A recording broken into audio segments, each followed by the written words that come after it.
Wow, wow, wow. What an absolutely fantastic game Ghost of Yōtei is. I have never started off one of these videos like this before. It's 14 hours of complete story joy. It was gripping throughout, it was engaging, I was fully immersed, and it was memorable. And I'm so sad to have seen it end. It's not often in modern day gaming you get a studio that just gets it, and gets what the identity of a game should be.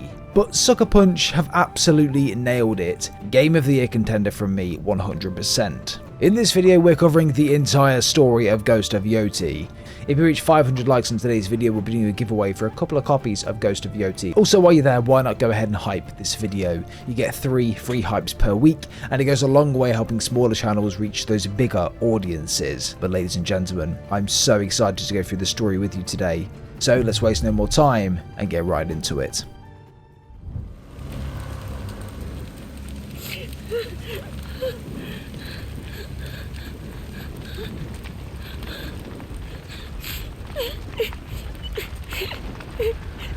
Ghost of Yōtei begins looking at a young girl named Atsu, staring at 2 dead bodies in front of a tree, crying. She picks up a stick, trying her best to defend herself from this group of masked men standing before her. A man known as Lord Saito approaches and says,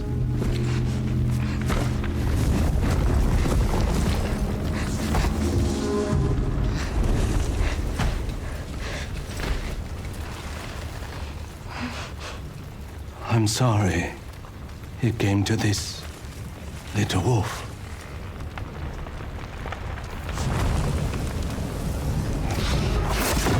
He stabs Atsu in the top of the chest and hesitates, almost like he was going to say something else, but turns around and walks away, leaving Atsu to burn to death on a tree outside her home.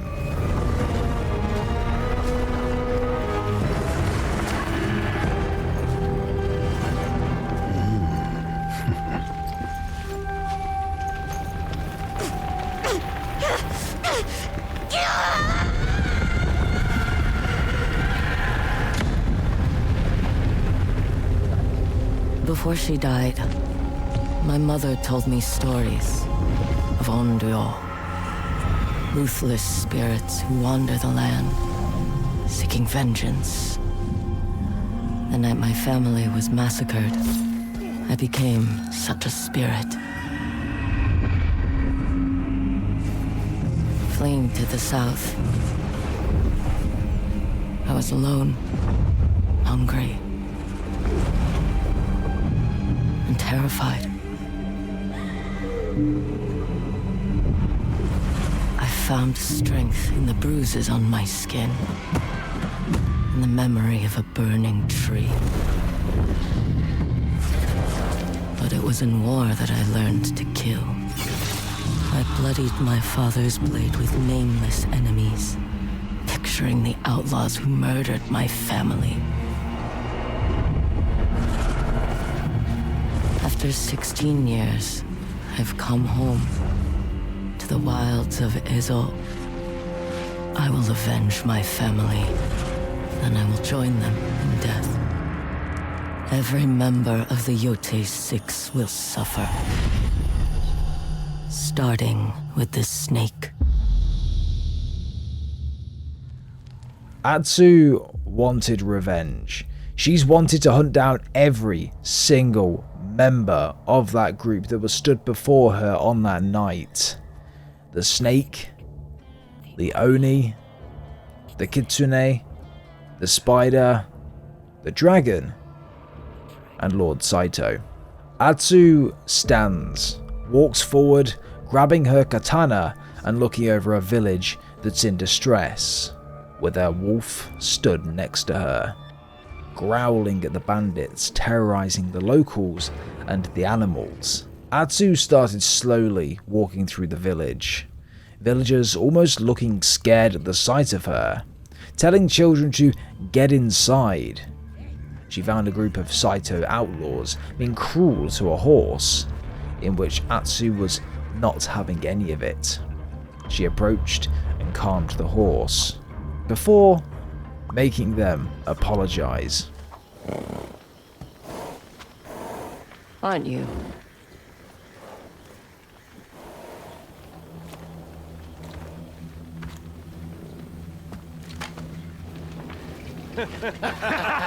However, a woman with a katana, they laughed. Bring her to the boss. He likes it rough around the edges. Until What the? She killed him. You are going to regret that. Don't you know who we are?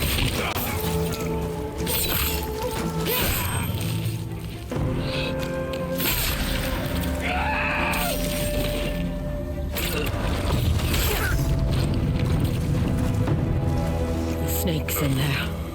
He should be drunk by now. Atsu would go on to show these outlaws who they really were messing with. The snake, he is in the hut at the end. He should be drunk by now, making him an easy target. Atsu opened the door, first reflecting on what this man has done to her and her family all of those years ago. And it's time. She inflicted revenge on him. She slowly lights the hut on fire, with the outlaws still inside, before throwing the torch into the center of them. The snake laughs before walking outside. He immediately recognizes Atsu and refers to her as the swordsmith's daughter. They fight and Atsu is gotten the better of towards the end. She clinches the snake's sword, but it wasn't enough, and he stabs her. But just enough for her to enact revenge on the snake.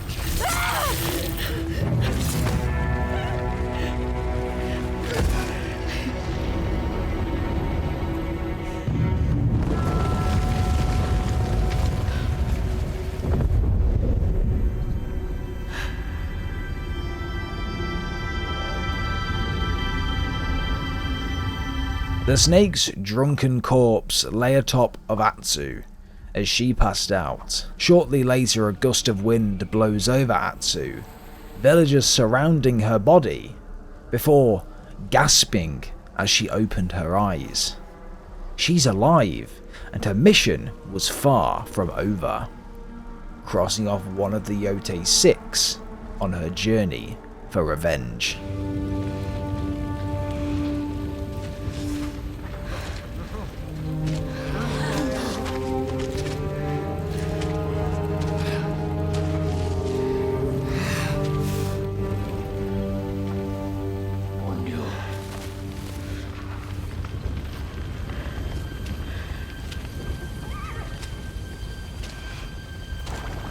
A ghost.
Ladies and gentlemen, welcome to the story explained for the Ghost of Yōtei.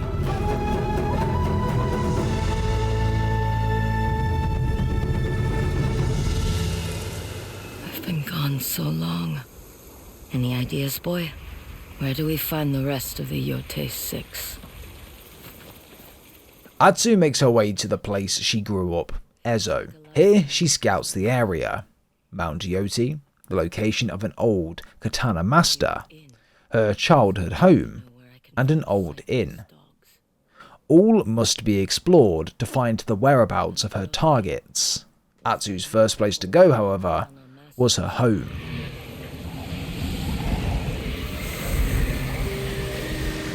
I have to go home.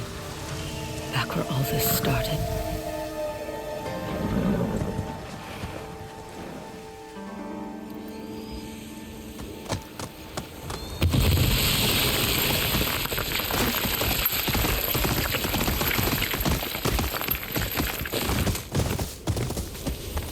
Go, go!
The tree she was pinned to with a katana, left to burn by Lord Saito, flourishing, flowering.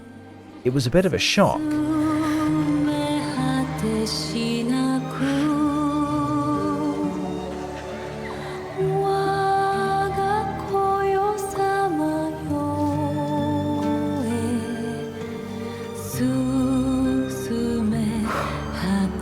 But this brought back memories for Atsu.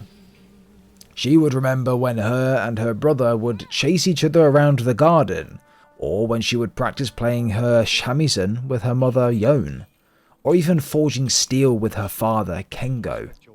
Hey, even sparring with her brother Jubei. It took a lot for Atsu to be here.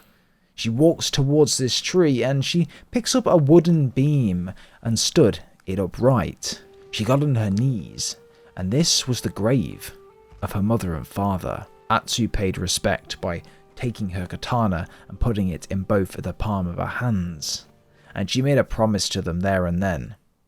A promise made by Atsu to her family. I will find every last member of the Yōtei 6. And I will bring you peace. Then I will join you in death. I swear it.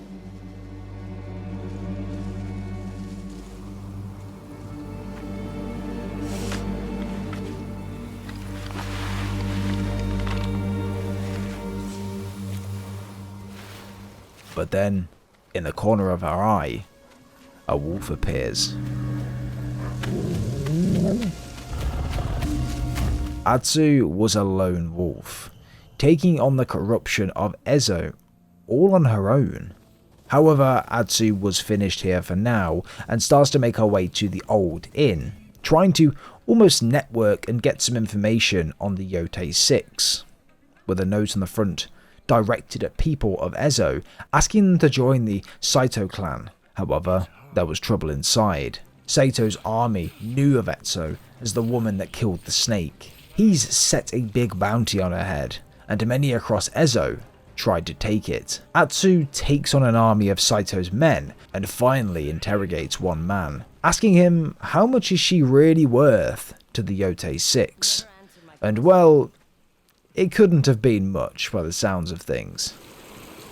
Lord Saito is cheap. Atsu shuts up the outlaw and speaks with the owner of the inn. She asks him about the Saito brothers, Lord Saito's two sons. They have a grudge with a samurai in a place called Kotachi Range. He was an old Odachi master. This is Atsu's first lead. The inn owner offers Atsu a place to stay for the night for the help that she'd provided, and she accepts. She awakes the next morning and walks outside. Here we see a clan named the Matsume. These were a group fighting against Lord Saito and his army. They were not welcoming with open arms, to say the least. But Atsu had the third and final place to look at, Mount Yoti. Seeing sightings of that wolf as she climbed the mountain, but it's peaceful up here, giving you the lay of the entire land. And what a fantastic job the developers have done with this game. Base PS5, ladies and gentlemen, this is the base PS5. But her destination wasn't here, unfortunately. It was further up. She stumbles across a small wooden house. It looks a lot like someone is living and farming up here. With doubts at first that this was a katana master, she walks inside and sees something. A katana from Master Kengo, her father. This man's name was Hanbei. He was an old friend of Kengo, Atsu's father, with him thinking that her and her entire family were dead. She wants Hanbei to train her with his famous dual katana method. He was once the most feared bounty hunter across the whole of Ezo, until he faced Saito. Saito took Hanbei's arm during combat, and since then he retreated to the top of this mountain. Atsu, however, gets her way, only because Hanbei's connection to her father. He agrees to train her. They both together start the training, where he starts firing hot coals at Atsu to slice into two, mocking her technique, asking, "She defeated the snake like that? He must have been drunk," in which he was. Training was going great for Atsu. She was finally starting to get it. But there was one night where they both just sat around a fire. They both looked over the edge of the mountain, and they both went back to that night. Hanbei said that he could see the tree go up in flames the night of her family's death, saying he sat and did nothing, with regret in his voice. But then Atsu says that all of it happened because of her. She and Jubei were off looking for mushrooms to have for supper when someone came out of nowhere as they were being cornered by a wolf to scare it off. This man was Lord Saito. Now, they were children, they had no idea who this man was or what he was capable of. And well, he accompanied them both back to their home after realizing that their father was Master Kengo. And when their mother and father found out who they returned home with, their faces sank. Yon and Kengo were once a part of the Saito clan, but didn't agree with the way that Lord Saito was running the clan, so they escaped, deserted as he said, and never returned, starting a new quiet life, and hoped Saito would never find them, until today. Atsu blames herself for what happened, and it's lived with her every night since. The training, however, was completed.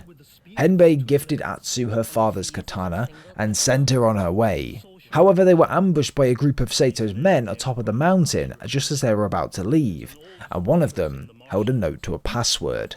This was the gate password to one of Saito's training fortresses, so Atsu made her way there and fought her way to the top to finally be greeted with him, Lord Saito. She attempted an assassination, but Saito was too quick for her. He stared at her, then down at her blade, then back up at her, and picked up the blade to inspect it. He recognized the blade immediately, responding, "Impossible. The swordsmith's daughter. I let that tree burn. How did you escape?" Lord Saito offers Atsu to walk with him, almost trying to recruit her as a samurai in the Saito clan, calling her Little Wolf, the nickname her father used to give her and her brother. He tries to turn Atsu against the Matsume, the other clan in Ezo, the one we spoke to one of the samurais earlier. They want dogs, not samurais, not warriors, saying they would never give a woman a sword. The shogun of that clan would say a wolf cannot be tamed, but Lord Saito is still tempted to try. The two of them battle it out there and then, with Saito almost refusing to use his katana, as it will be unfair for Atsu.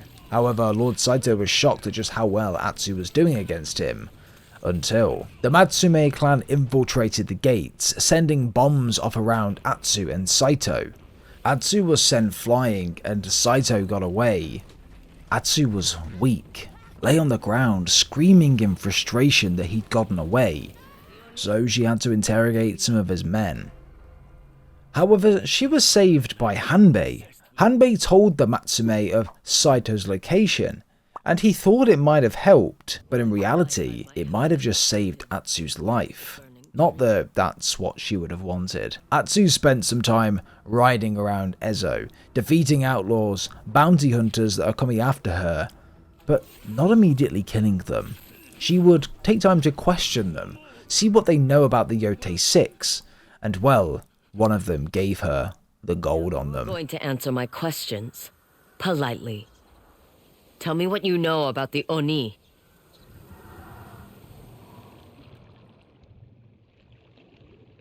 He's a mad warlord in Ishigari Plain. Burns his enemies alive. A Yari master, Sensei Takahashi, tried to lead a rebellion against him, but was forced into hiding on an island off the coast. And the Kitsune? I heard he's a fox demon. Lurks in the frozen wilds of Teshio Ridge. Everyone fears him, except Master Enomoto, an expert with a kusarigama. But that old man hardly ever leaves our mountain. What about the dragon and the spider? They're the sons of Lord Saito, cruel bastards with a taste for firearms. They have set their sights on an Odachi master in Tokachi Range.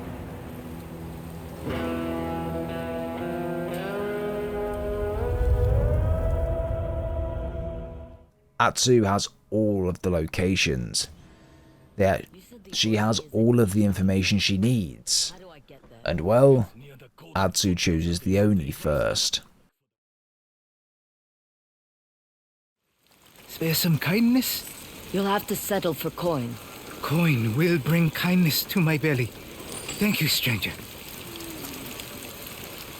Atsu approaches a gate guarded by two samurais.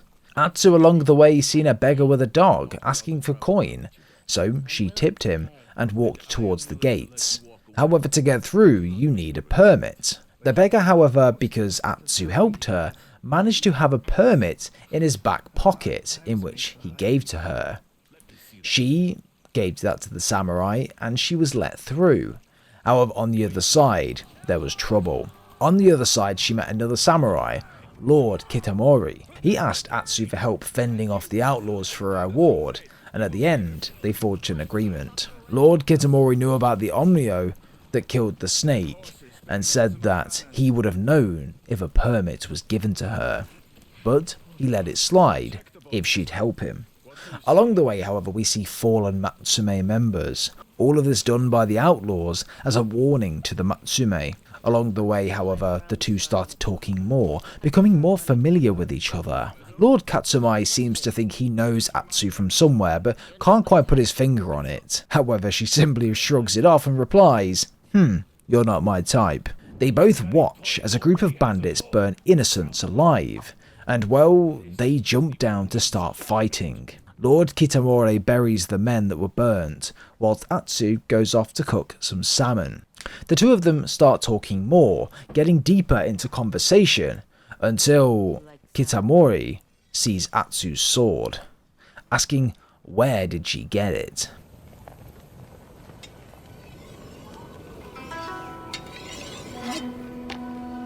Where did you get that sword? Off a dead man.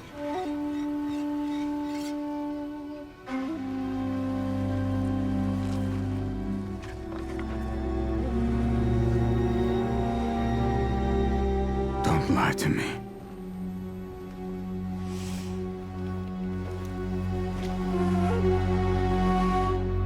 He was my father's.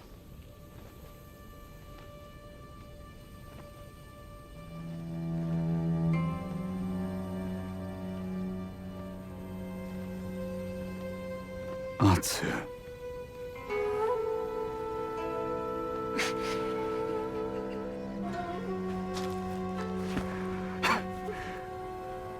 It's me. You don't recognize your own brother. What are the odds? It's Jubei, Atsu's brother. He was shot by a member of the Yotei 6, but nursed back to health by a samurai. Here they catch up. Atsu buried her mother and father, then sat under that burnt tree and waited. But Jubei was so injured, he couldn't go back. Weeks it took for him to get back to health, to even be able to walk again. He's never, since that day, been back to the house. They continue talking, catching up and listening to each other's perspectives on things, the journeys they've been on. This 16 years apart together, they have a lot to talk about, and they do this all the way into the night. Jubei has never left Ezo. He joined the Matsume, became a samurai, and now he's a lord. He's one of the golden boys of the Matsume. Atsu took first watch, however. What did they do to make you so loyal? Fed me. Clothed me. Gave me the means to protect myself. And others. You must have belonged to a clan once. Belonged? No. Get some rest. Atsu, I'll take first watch.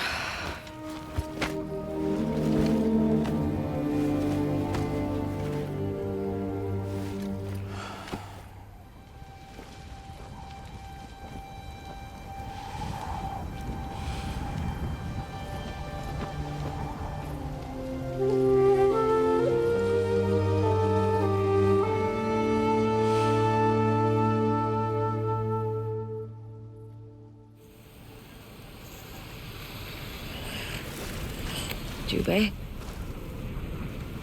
Jubei!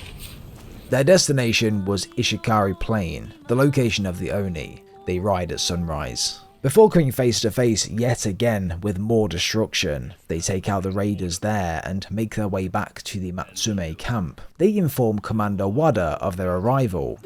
However, Wada wasn't as welcoming, saying Atsu wasn't any better than the Yotei 6, telling Atsu to get out of his camp. And as Saito said at the start, a woman could never be a samurai in the eyes of the Matsume. However, Atsu's objectives are clear.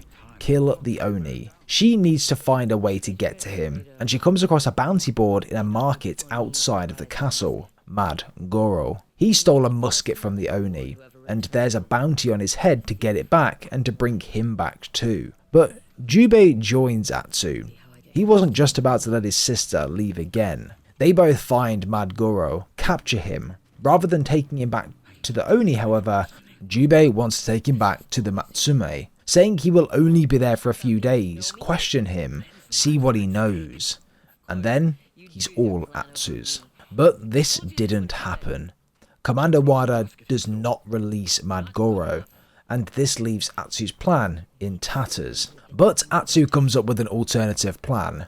She will take the musket back to the Oni, but Jubei will be their prisoner instead. He was a Matsume samurai. He was valuable in this war they had between each other. When she presented this reward to the Oni and his clan, they accepted the gift, and Atsu was invited inside for a feast, whilst Jubei was beaten and imprisoned. Atsu walked inside to claim her reward, and as she was waiting, she sees a katana cover. It belonged to her father.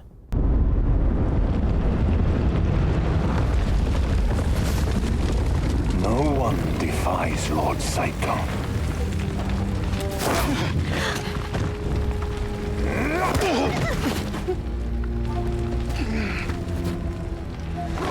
We have to do something. I'll go. I'm the son. I'm better with a sword.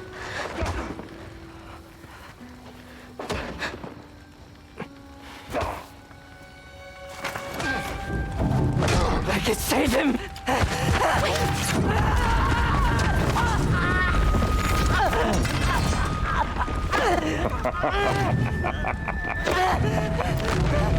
Where is your sister?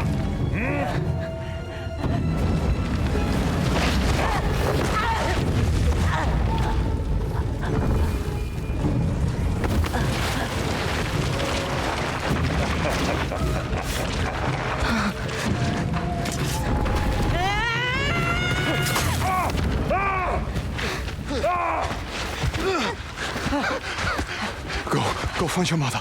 I'll be right behind you. I promise.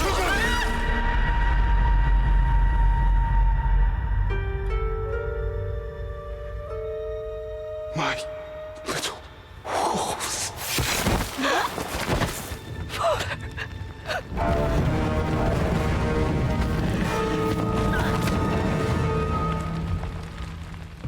She asked for this as the reward instead of the money, but the Oni just lets her have it. Atsu, however, needed to wait until nightfall to free Jubei. They had a choice, go after the Oni now, or free all of the innocents and come back. But Atsu was so fixed on killing the Oni and getting revenge, she climbs to the top of the castle now, and there he is.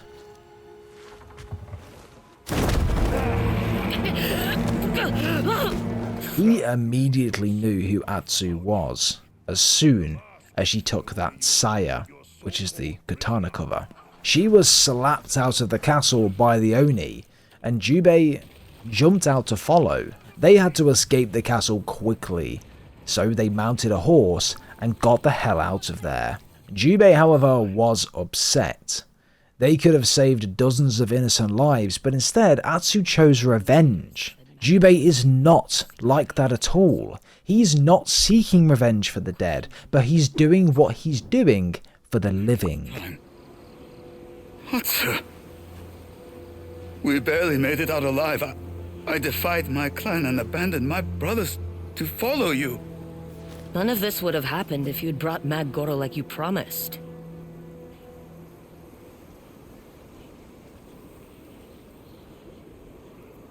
We could have saved dozens of innocent lives tonight. But you chose death. I chose to avenge our father. Our father would want us to fight for the living! Not sacrifice them for revenge! Our family was murdered, and all you care about is playing samurai.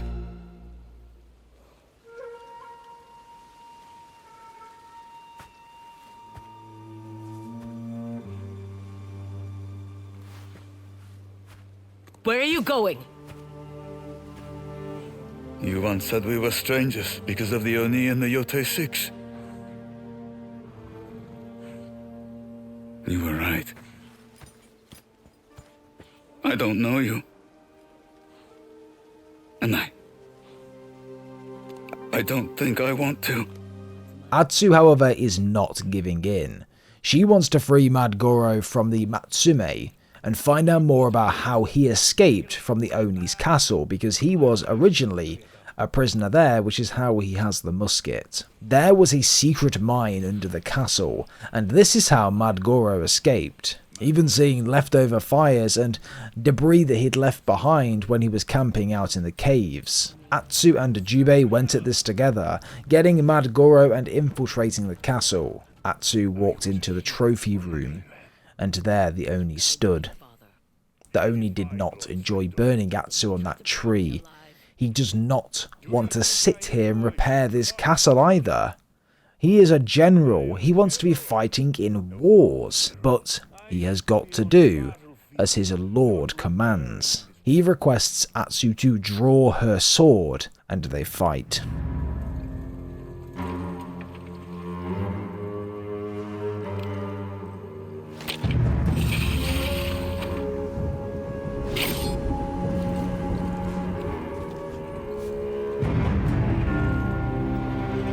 Atsu gets the better of him, and makes the Oni crawl to the feet of Jubei. They both surround him, katanas in hand, and behead him there and then, in front of a crowd of people.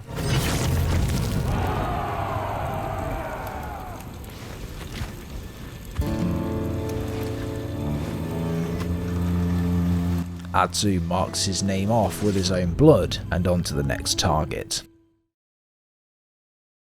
Atsu and Jubei agree to meet at home, both saying, "You're never alone," and of course Jubei never being home since that night. However, it's time to move on to another member of the Yotei 6. Atsu goes and speaks to Master Yoshida. They have a common hatred for the Saito brothers. However, they weren't Atsu's next target. He was simply there to train her. So how about you tell me why the dragon and spider want you dead?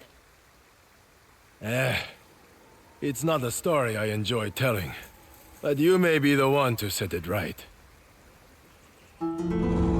Lord Saito has two sons. The dragon, the eager to please firstborn, desperate to prove his worth. And the spider, a craven drunk, whose decadence is outweighed only by his cruelty. It was my duty to hunt them down. Kram Matsumaya pursued the Saito brothers for a year. I could not wait for the day we would back them into a corner. Then that day came, and we walked into a storm of gunfire. 100 Matsumaya fell to 40 muskets. A bloody massacre orchestrated by Lord Saito's sons. When the smoke cleared, the spider prowled the battlefield, executing the wounded samurai. I held my breath and waited for the bullet that would end my life. I felt the spider's shadow fall over me. As he raised his pistol, I swung my odachi and nearly cut him in two. As the spider screamed in agony, I ran for my life, and the dragon's bullets followed. One hit me in my leg. I didn't notice until later when the Matsumaya healer pulled it out and told me the spider survived. The dragon refused to leave his brother's side until he recovered. They had won the battle, but such a wound was considered a humiliation. Lord Saito judged his sons harshly, and in turn, the spider and the dragon have dedicated themselves to my ruin. The next target was the Kitsune, located in Teshio Ridge. Atsu takes a boat to the passage north, and there she is looking for the Kitsune. It's there that she meets a group of settlers that were very impressed with her sword skills. They offered to pay her to guide them and protect them all the way to Teshio Ridge. However, the snow started to thicken, the fog started to spread.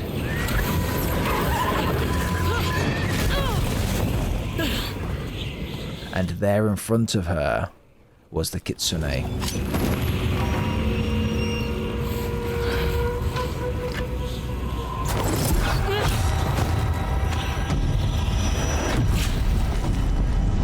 He immediately threw a throwing knife laced with poison straight into Atsu's chest, and she could not keep control of herself, so she passed out. During this time, however, she would drift in and out of consciousness, dreaming of her mother in one, then listening to the settlers be executed in another.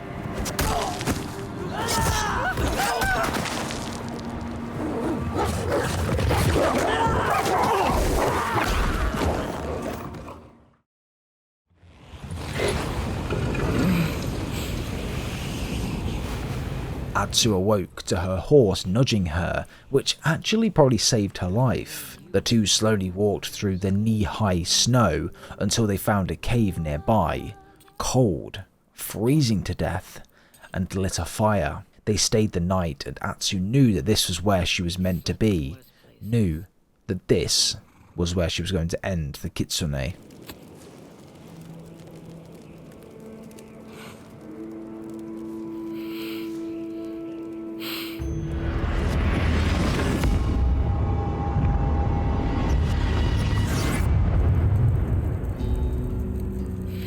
will find you.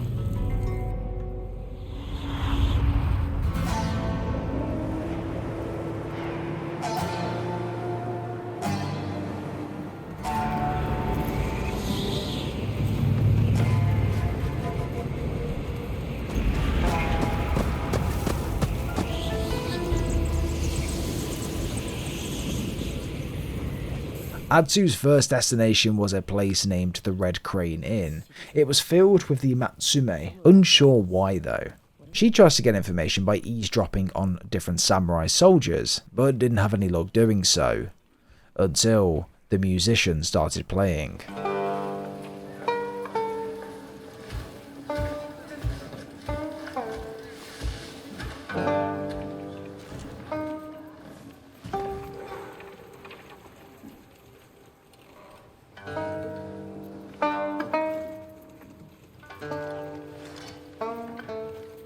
This took Atsu back to a time watching her mother play that exact song.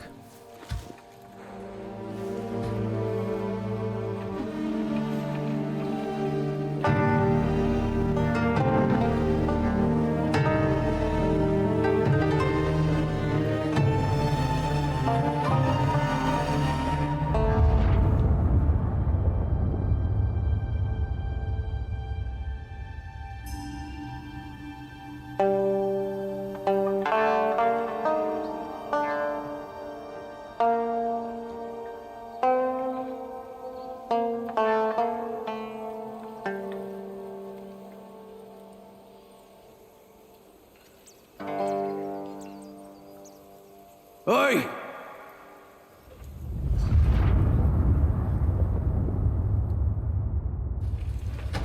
Play something more lively. Better yet, put down that shamisen and dance. However, the musician approaches Atsu, hearing of her speaking about the Kitsune. She tells her to meet her outside, where she tells her of a clan named the Ninetails. Everyone here hates the Ninetails, and that is the Kitsune's army. The musician's name is Oyuki, and she is a very mysterious character indeed. A musician that knew a lot about everything, more than she probably should. They both start to look into the Ninetails clan more, finding out why they use symbols as a way to communicate, and also direct each other to different places, until Oyuki finally hears Atsu's name. I don't even know your name.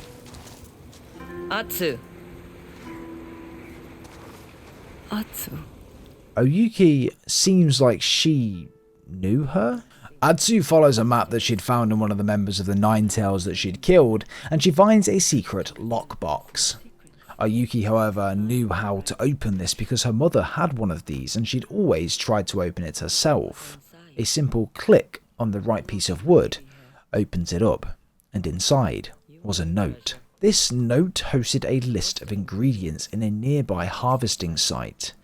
So Atsu and Oyuki both meet there, and they make their way in. They had to be very quiet and stealthy about it because it was guarded by the Matsume. However, when they were midway through, they heard cannon fire. The Matsume were fighting against the Ninetails. The war had started.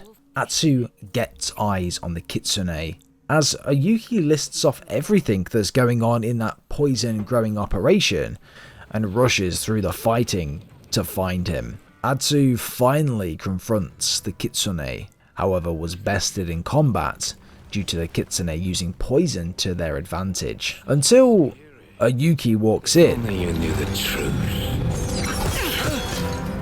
Get away from her. Oyuki.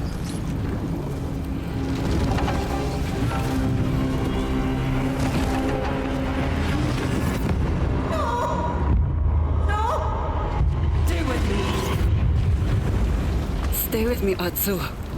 She passes out on the ground in the burning building, but wakes up a while later to Oyuki carrying her out. She says the Kitsune fled. Now, throughout our time meeting Oyuki, she's never been violent. She's always stood to the side during combat, but here she's wielding a weapon just fine, fighting back as well as we would, just like a real samurai. and she saved Atsu's life. How does she know so much about this toxin, listing off the ingredients and telling us exactly how these harvesting sites work? Atsu is not in a good state, going in and out of consciousness, dreaming of her mother, flashing back to that night again.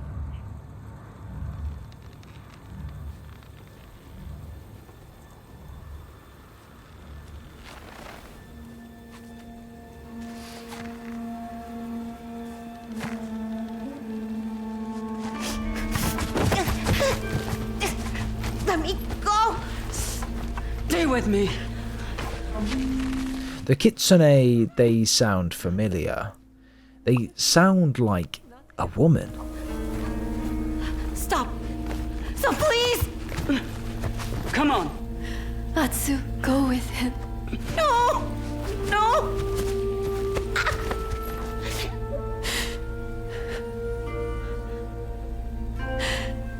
Then sing with me.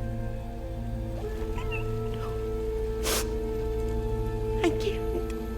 You can. You can do anything. The end of the world exists only in our mind.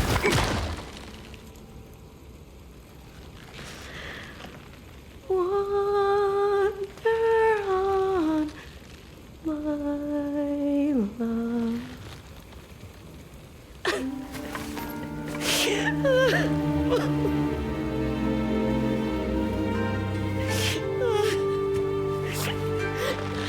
Bring her to me. Run.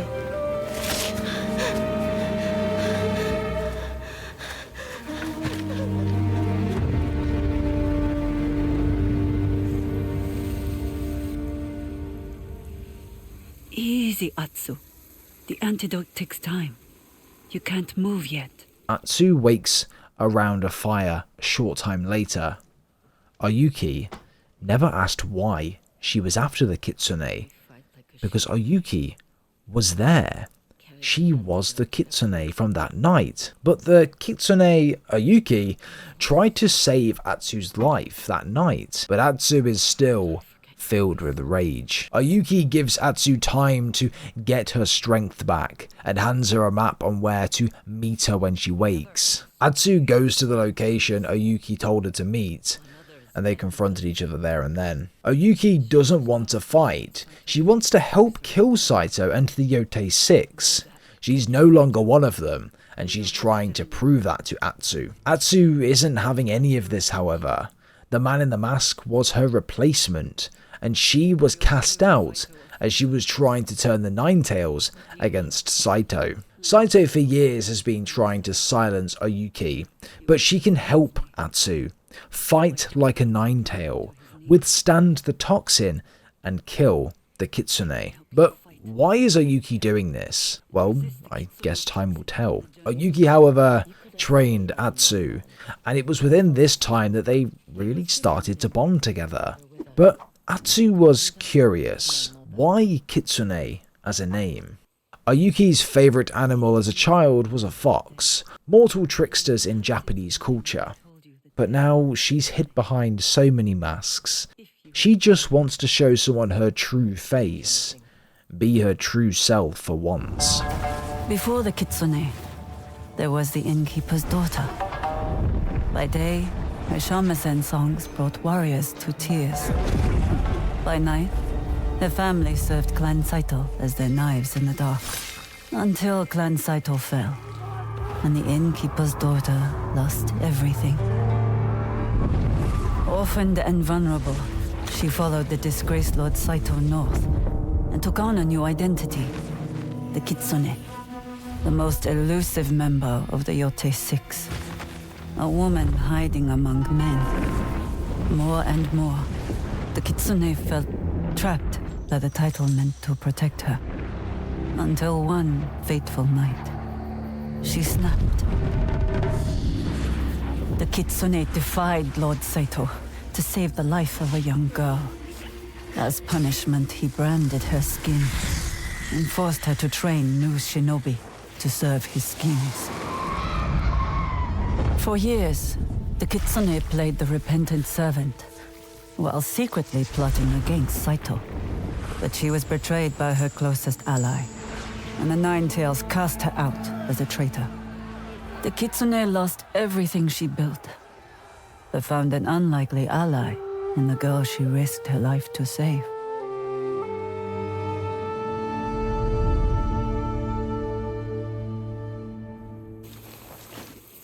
Saito branded you with my father's tools. If I screamed, the others would discover I was a woman. You can imagine what would happen next. I can't.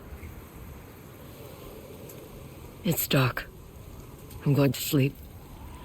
We'll continue your training in the morning.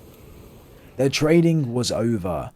Atsu couldn't forgive the Kitsune, but she could forgive the innkeeper's daughter. Atsu, I am so sorry. I will never forgive the Kitsune.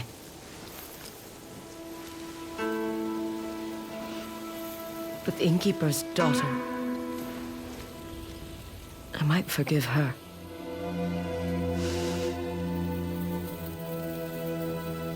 Thank you.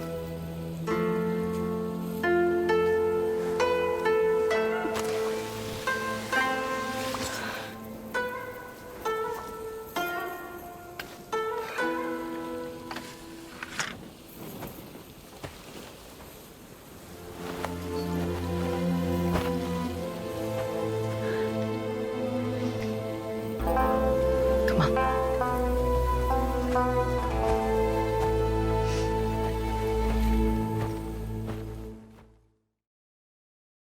However, it was time.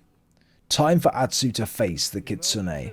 Dojin, the current Kitsune, was his name. He was a man that Ayuki mentored and hoped would never turn out the way that he did. But Dojin is slain. And now, there's only 3 names to go.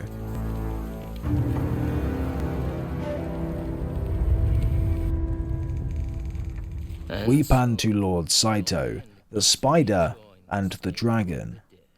All of them sat around a table discussing the fallen Yōtei members and what is next. Atsu makes her way back home, and there, Jubei. This is the first time he's been home since that night. Both of them still grieving, even 16 years later. Flashing back to that night again, where Atsu and Jubei find each other, and her telling him their mother was dead. You're here now.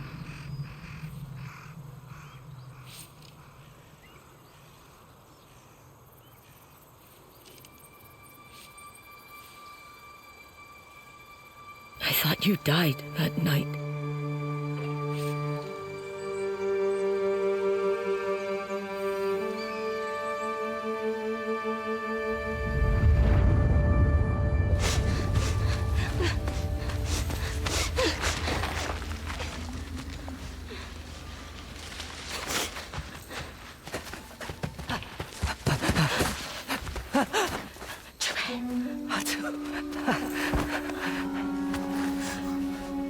Where's Mother?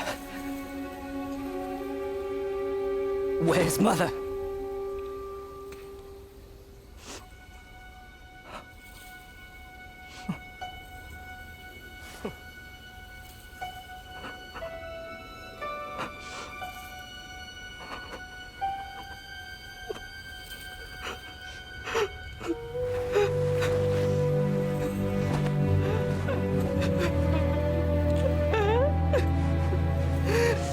She's her father now.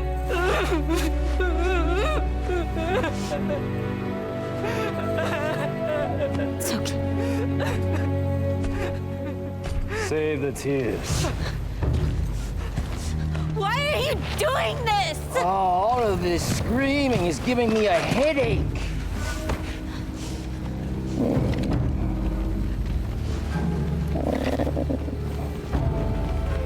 Let's get it over with.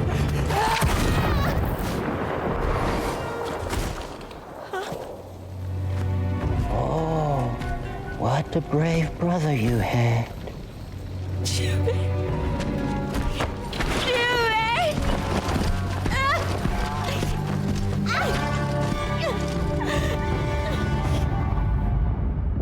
They dragged me back here. Stabbed me to this tree. Atsu told Jubei what happened. She was pinned to the tree, set fire to, left to die. They walk around the house, reminiscing and reliving old times and memories. Jubei, however, looked to try and tell Atsu something that seemed quite difficult for some reason. Until in walks Ayuki. And Jubei was shocked when he found out that Atsu invited a member of the Yōtei 6 into their home, literally a part of the group that killed their parents. You grew up and became samurai. I feel I would remember if we've met. You knew me as the Kitsune.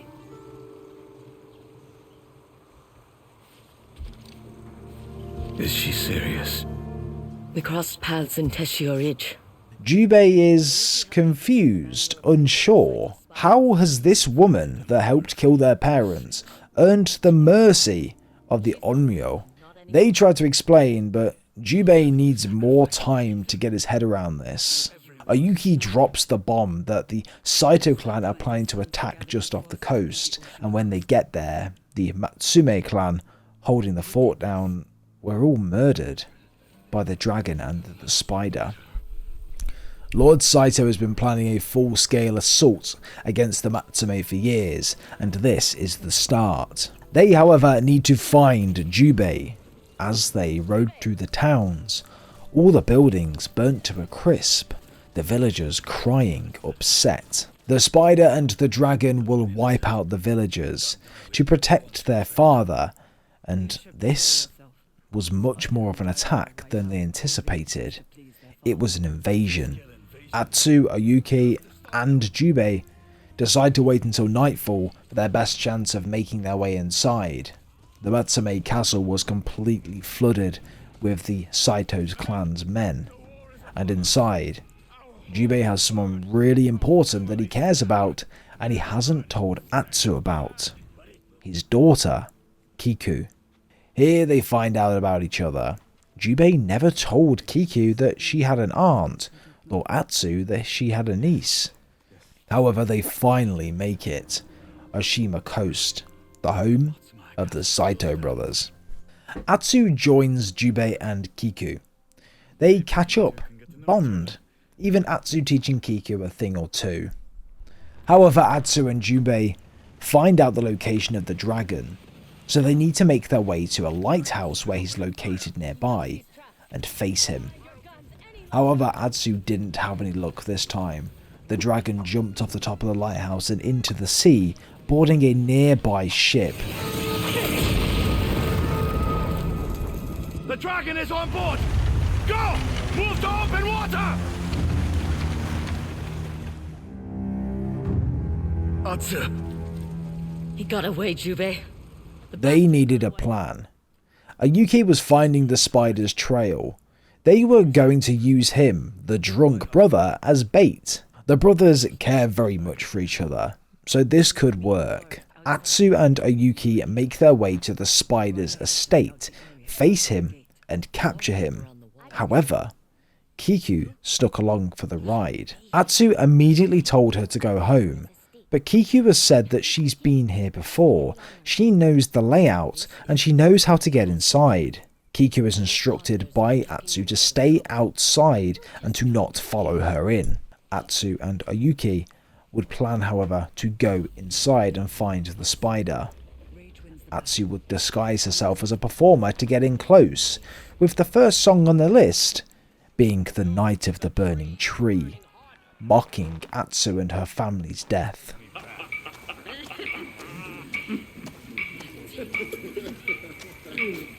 More fire! It was a blaze! The music! Louder! Faster!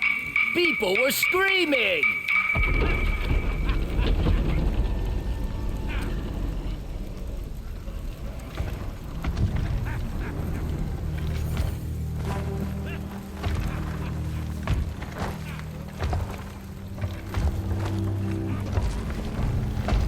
And who are you supposed to be?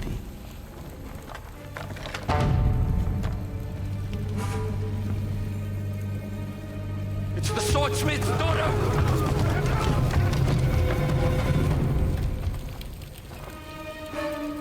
The Knight of the Burning Tree deserves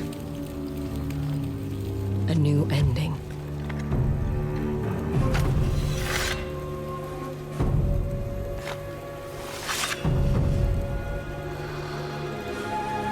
Atsu takes down the spider there and then, and all of the people surrounding him as he begs for his life on his knees. She had to fight with every fibre of her body to not kill this man when he's sat there. Me alive. For now. Atsu, Get him out of my sight! I'll see that he's taken to Castle Matsumai. Tatsu?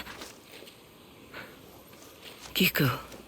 When she left, Kiku's seen her, smothered in soldiers' blood, the people that she killed in there.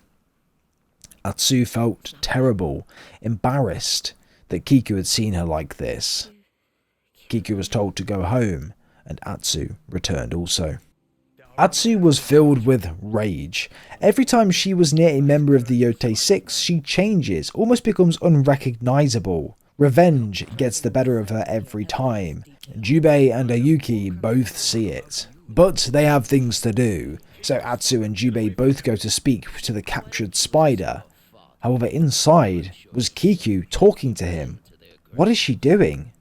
Jubei instructed her to wait outside, and finally they were face to face with the one who was there that night. They were staging an execution of the spider in hope that the dragon, his brother, will come to try and save him, luring him in, and that they can kill him too. But this wasn't happening for another day yet. The four of them take some time.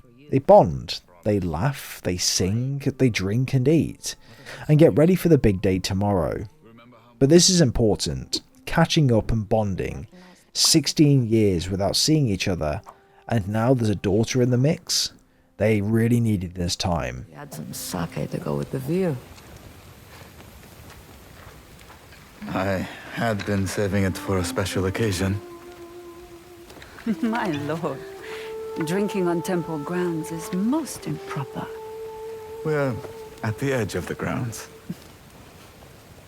Besides, I think my daughter has earned her first sip of sake.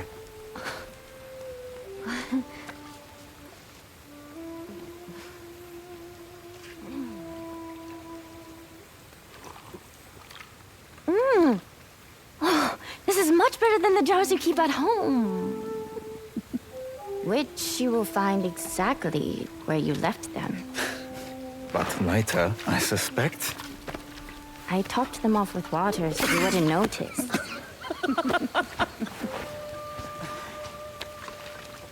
You have to be impressed. At her age, we just buried the bottle. It's good for a woman to have a strong constitution. A woman. More, please.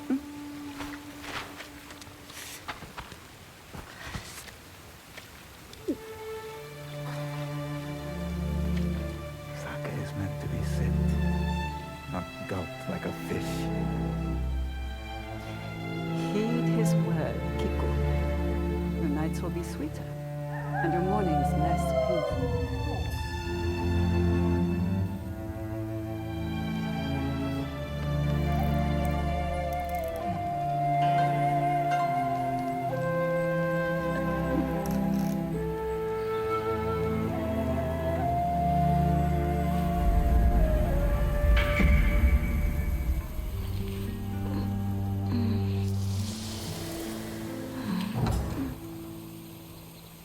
I wish we could stay here forever. So do I. But we need to get back soon. Why don't you use your map to lead us home? It will be good practice. I'll meet you at Matsumae Castle when it's time. Then we'll stage the spider's execution. And see if the dragon takes the bait. However, the next day comes around and they escort the spider from the cell onto the beach. The spider, however, talks more about his father in this section and what his father would have done to his brother and him if they didn't shoot Jubei on that night, or at least did what they did if they didn't follow the orders. And this is a very interesting theme throughout the entire game. The Oni said the exact same thing. Now the two brothers are saying it too. The Kitsune mentioned very similar too. These are just orders they're following. These are not personal things. But it's an interesting thing to think about. Oyuki tells the spider about her being the original Kitsune, saying all this time that they had no clue that a woman was stood there next to them. They string up the spider and wait. In the background, boats start to arrive. Boats that look empty.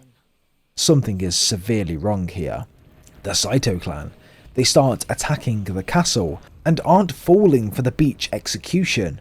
All of the Matsume are on the beach, hiding ready to strike for a beach attack, but leaving the castle completely unguarded. They needed to get back to the castle, protect their people, protect Kiku. But then Saito and the two brothers, all three of them are here now. Jubei is waiting for Atsu's help. His daughter, her niece, could die from this attack, with Jubei telling Atsu to let it go.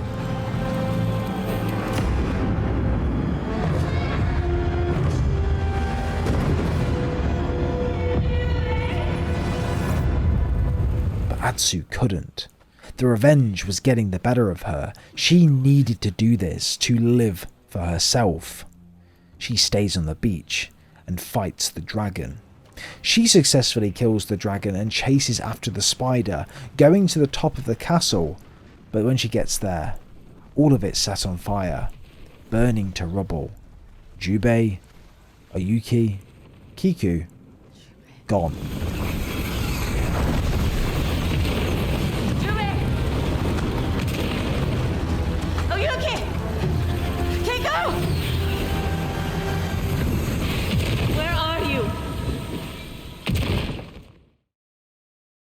Lord Saito and the spider stood over the dragon's body. Lord Saito telling him that he's failed at everything, telling him to drink himself to death for all he cares, and walks off. Atsu immediately checks the temple that they'd all spent the day at the other day. That was the safe location that Jubei had set for Kiku, and what do you know? She was here. Atsu was so happy that she was there, but Kiku, where was her father? Was the first thing she asked. They mounted the horses immediately and rode as far away from the coast as they possibly could. Atsu took Kiku back to their family home. He never told her about this place, never brought her here. But Kiku was angry, asking Atsu why she wasn't there for Jubei. And here, well, Atsu tells her everything. Why weren't you there for him? Because I was angry, like you are now.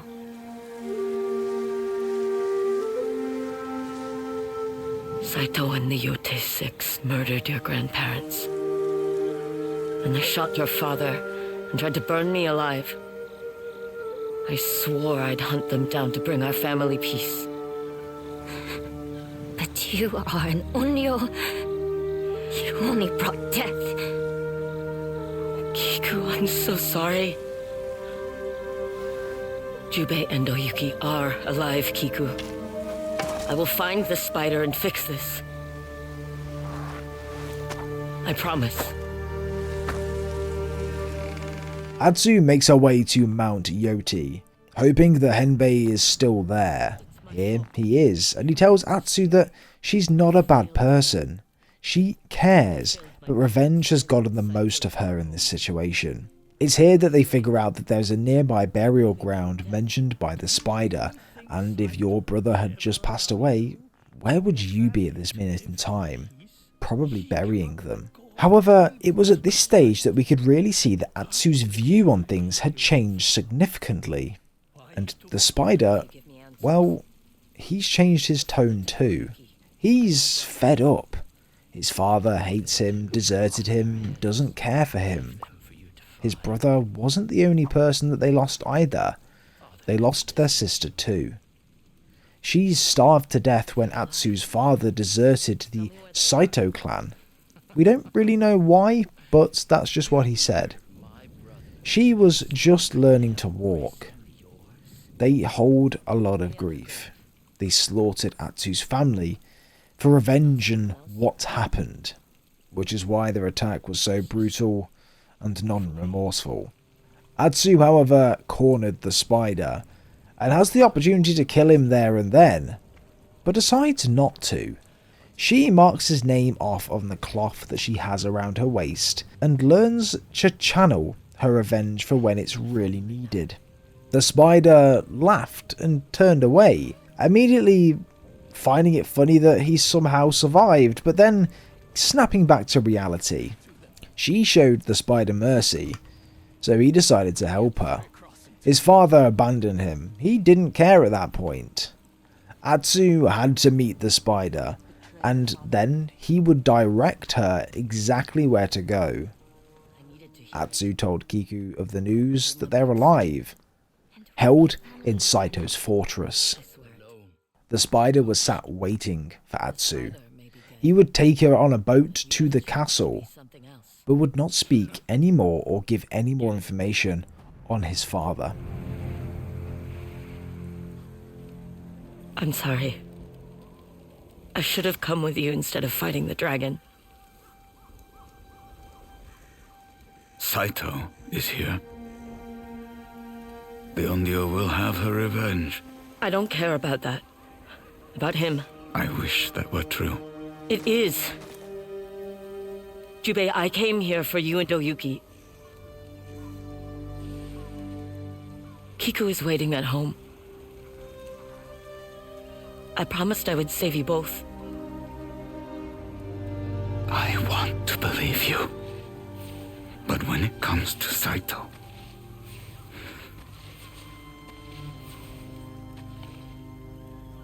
you can't escape that night.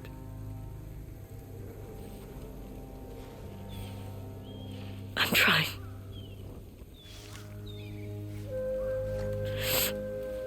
But I can't do it without you.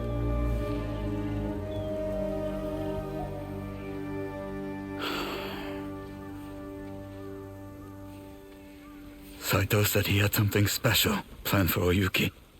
And both of them, well, they speak about everything that had happened. How bad Atsu feels. Why she's changed her view. And this is a new start. She was so sorry. She should have helped him find Kiku.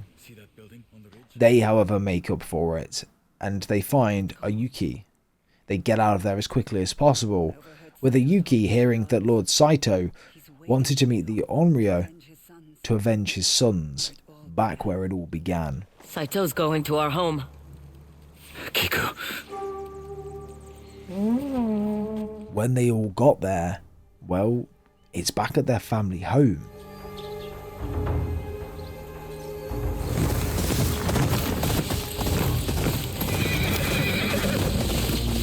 I never should have left Kiku alone. You couldn't have brought her with you. But if I'd made the right choice on the beach... Make the right choice now. Lay the Onryo to rest.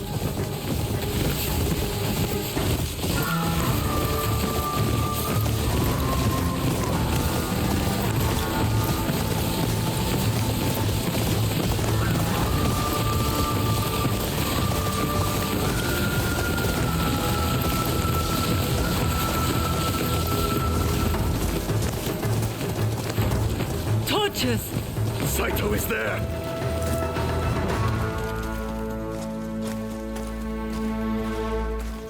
Don't let him rattle you.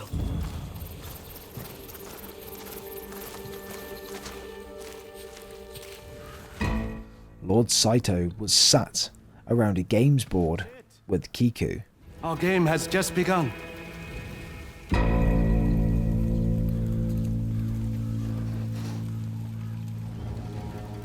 I used to play something similar with my children when they were young, and I thought they would outlive me.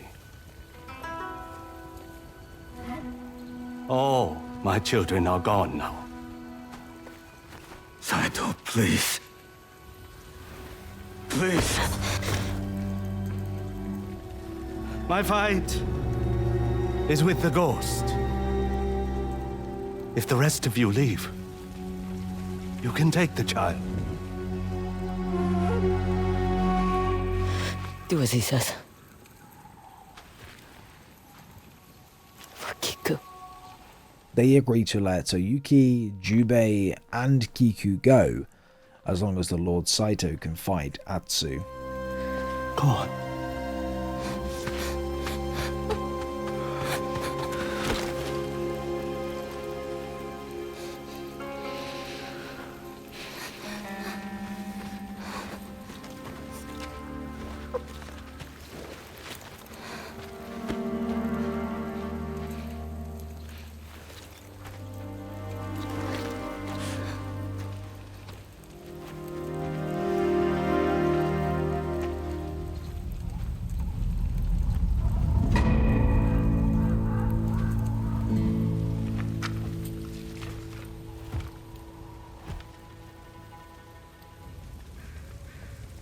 Killing my family.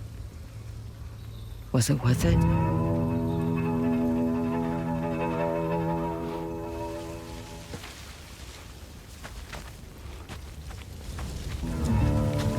Your father betrayed me. Creatures such as you and I cannot resist the call of revenge.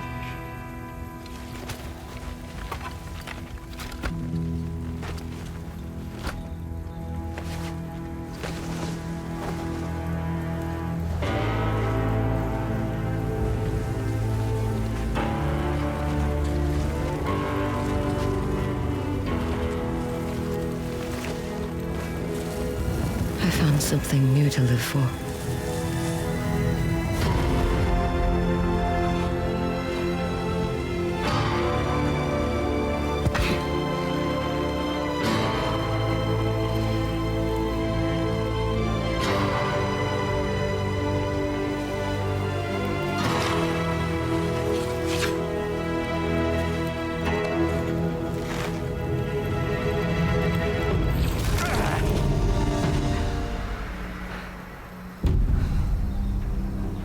You are ready.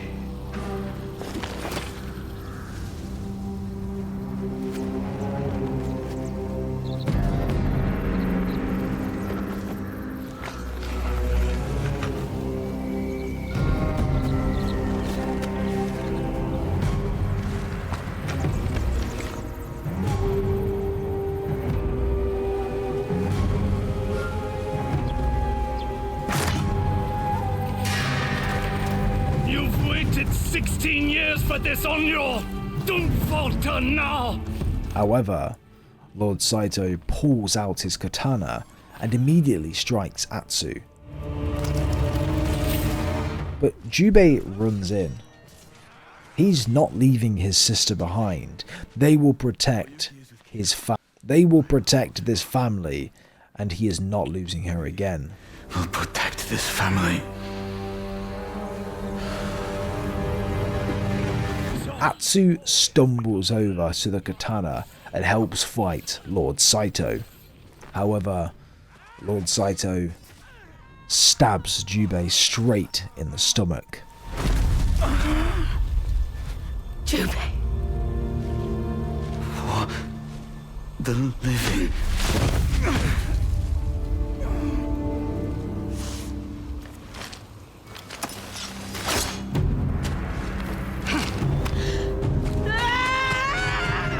Atsu, filled with rage, the revenge comes flying back, fights Lord Saito, periodically flashing back to that night, hearing voices from her lost loved ones, current family members. She is not alone.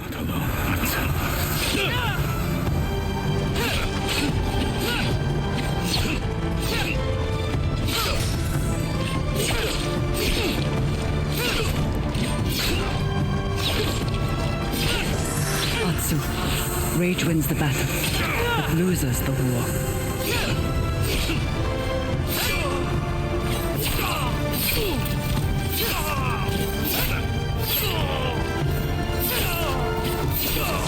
We'll be a family again.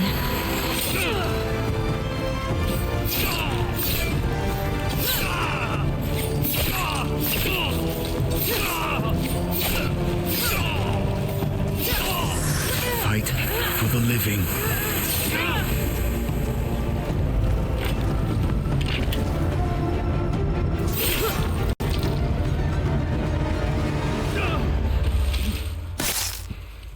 And finally, she strikes Lord Saito and kills him with his own katana. You are alone.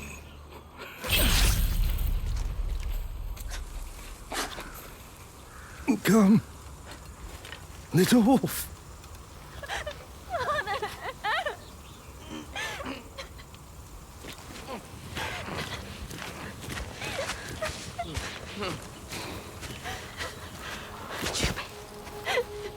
Atsu.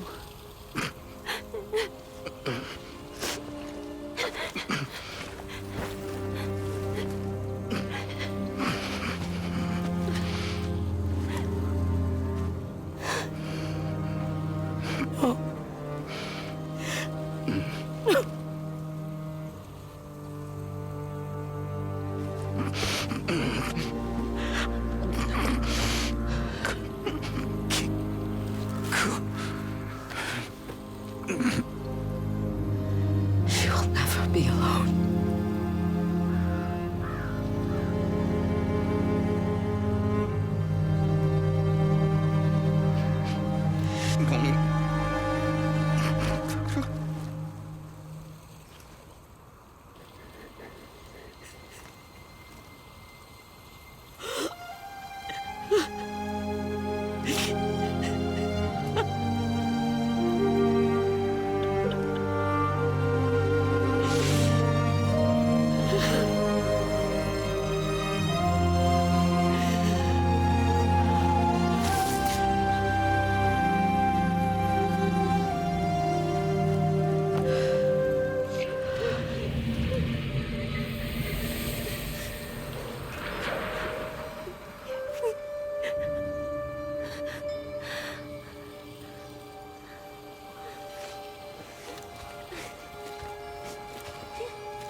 I'm here.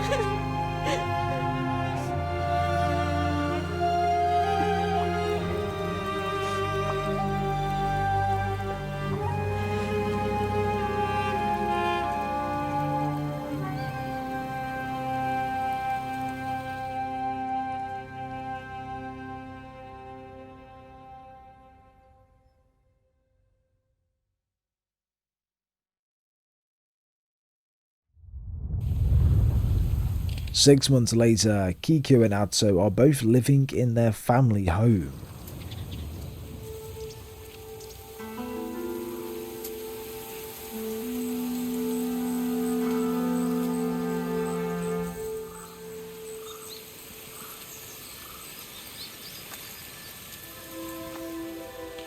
Atsu, we're supposed to stay inside of the house. I don't even like mushrooms. Aunt Atsu, I found more mushrooms. Good. Show me. Kiku planted a bunch of flowers. Kiku flowers. Jubei's favourite flowers. He would always bring one home for Kiku when he would come home from a long trip away. Lady Ayuki rode in on a horse, taking Kiku inside to play a song for Jubei, leaving Atsu outside to lay a Kiku flower on his grave.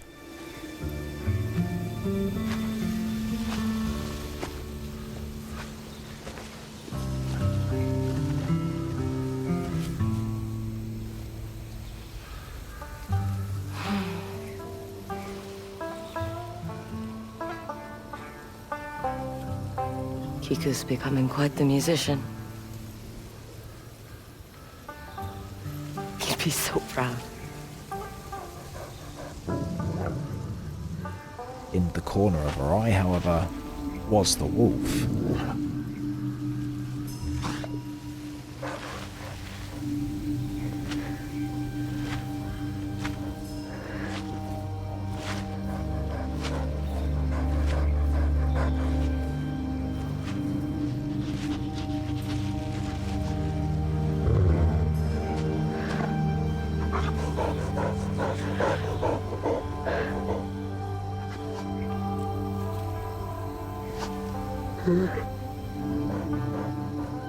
My hunt is over.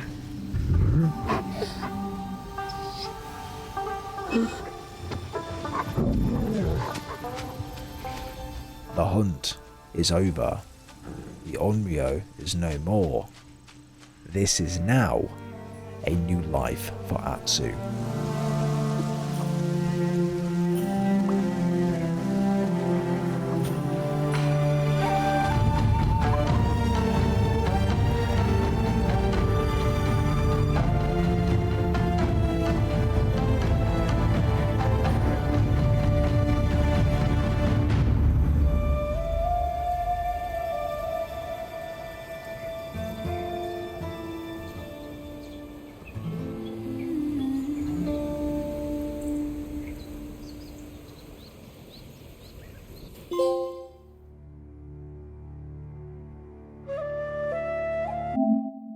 And ladies and gentlemen, that has been the full story explained for the Ghost of Yōtei. What an absolutely incredibly beautiful game. One that's filled me with emotion, leaving me loving every character in the wolf pack. A full ending explained, and a lot more lore is going to be coming out on this game going forward because there's so much more to dive into with this game, so be on the lookout for that. But Atsu went from this rage-filled ghost to actually coming to terms with the fact that family, the living, are what's most important. And revenge isn't everything. Fantastic. But guys, let's get this video to 500 likes. If you've made it this far into the video as well, comment Atsu down below. Definitely go ahead and hype this video if you haven't already. This game was too good to not like and hype.